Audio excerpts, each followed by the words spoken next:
let's talk about socialism, because it's a word that we use a lot. It's a word that we talk about on the left. We talk about moving towards socialist politics. It's a word that's got a lot of history associated with it, and it means different things to different people.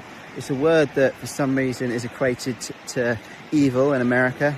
But socialism really for me just means bringing control back into the hands of the people. Now, there are lots of people who spend their time arguing over the finer points of socialism, and don't get me wrong, I'm always up for a pint and a discussion about socialism.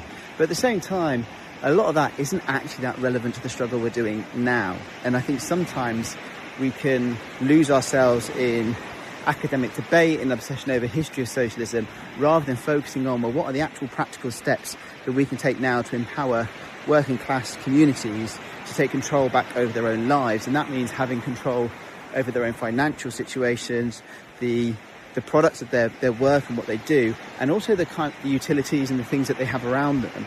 And I think this is where green politics for me at the moment is doing really, really well. Now, I have lots of friends and comrades who could tell us the history of socialism internationally. They could tell us the history of working struggle in the UK and the trade union movement. I have friends and comrades who could talk to us about the finer differences between Trotsky, Zinoviev, Kamenev and Lenin and all those sorts of things. And they are interesting, but they're not necessarily relevant to what we do now. I mean, yes, there's learning from history, but we don't all need to sit around and read Das Kapital and sing the red flag. What we need to be doing is changing the conditions of working people now. And when I say working people, I mean working class communities. That includes, for me, people who are unable to work with disabilities. It includes families. It includes everybody, basically. Essentially, when we talk about the working classes, again, there's a lot of attempts to divide working class versus middle class versus upper class. But let's be honest, most people in this country, the vast majority of us, rely on one paycheck to the next. The vast majority of us don't have full control over our material conditions. We have to work in order month by month to pay our mortgage, to pay our bills, to pay whatever. There is a small group of people who sit on top of that, the bosses, who aren't reliant on their work to live. They make money from their capital, they make money from others' works. They control the nation, the country. This is the establishment, the elite. The vast majority of people aren't in that. So when I talk about the working classes, I mean those of us who rely on our wages to live, those of us who understand hardship, those of us who are based in the reality of having to deal with the crap of capitalism on a daily basis. Now, that for me is what the struggle really, really is. What we need to do now is try and work together to improve the material conditions of working class communities. So that takes several fronts. That is about raising wages so that people actually get fair pay for their work. It is about collective ownership of utilities, so making sure things that belong to us at the moment, like the NHS, supposedly the BBC, that we fight for them, to retain them, that they're not owned by oligarchs, they're not owned by the government, they are owned by us, the people, and that things that should be owned by us, like utilities, things like transport, are taken back into public ownership. That is part of that fight for collective struggle, and that's so that we have things that work, and that we're just not being ripped off at every single opportunity. You wake up, you are already being ripped off because of your rent, because of exploitative capitalism. You go to the shops to buy food, you're being ripped off because of exploitative capitalism. You go to your job and you get paid a shit wage because of exploitative capitalism.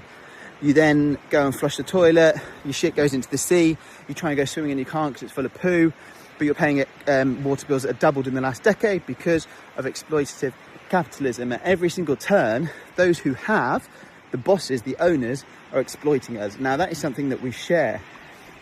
Now, notice that in all of this talk, when we're talking about the working classes, this has nothing to do with race, religion, sexuality, gender, because the struggle is for all of us. Now, there is extra division within those, and that comes from those small group of people at the top who try to divide us in order to exploit us further. So for those elite, they love that they can get away with paying women less than men. They love that they can get away with having migrants on insecure 0-hour contracts. They love that they can get away with demonising trans people, so that we're not talking about the real issues. These are all things that are used to keep us as the workers divided and bickering amongst ourselves rather than getting organised. But likewise, on the left, we don't always help ourselves, because we had this puritanical view and discussion of left-wing politics. You know, we bicker with each other and say, oh, you're not a true socialist, you're a trot, you're this, you're that. I don't care about any of that. I care about what can we do now, today, to make things better for our communities and for working class communities. Now, for me, this is where the Green Party are smashing it, because not only are we bringing in progressive politics, progressive policies that will genuinely make things better for people, we're bringing the conversation into the domain of ordinary folk. And this is often where I think we go wrong on the left, because we have the puritanical idea and approach to politics where we say, well, you're not a real socialist, you're not, you don't really get it for X, Y and Z reasons, you're not a true trade unionist because you haven't done X, Y and Z, you haven't been on these picket lines in the 70s and 80s and 90s and all this nonsense. In reality, what we need to be doing is saying to people, yeah, welcome comrade, welcome friend, this is progressive politics, this is what we call socialism, this is about us, this is about the planet, this is about humanity coming together to reclaim what is ours and to reclaim what should be ours, which is to control our own lives, in essence, to have control of our communities, to have control over our infrastructure, to own what is around us. Now, this is where, like I say, Zach Polanski, for example, our current leader, and our deputy leaders, Rachel Millward, Martin Ali, they do this fantastically because they communicate this really, really well to ordinary people. Working class struggle is completely irrelevant if we keep it irrelevant, if it doesn't resonate with people. And we still have a way to go, because there are lots of people who are, for whatever reason, voting reform because they feel angry, they feel isolated, they feel no one represents them, they feel unheard, they feel locked out of politics, they feel looked down upon by the elite and by the establishment. These people we need to find a way of showing them that actually left-wing socialist politics is for them, because what they're angry about is that they don't have any control over their own lives. And that's what socialism aims to address, because we want them to have control over their lives. We want them and their families and their communities to have control over their lives. They've been tricked into thinking that the enemy is actually migrants or trans people or whoever, the woke blob, whoever that is, where in actual fact, they're half right.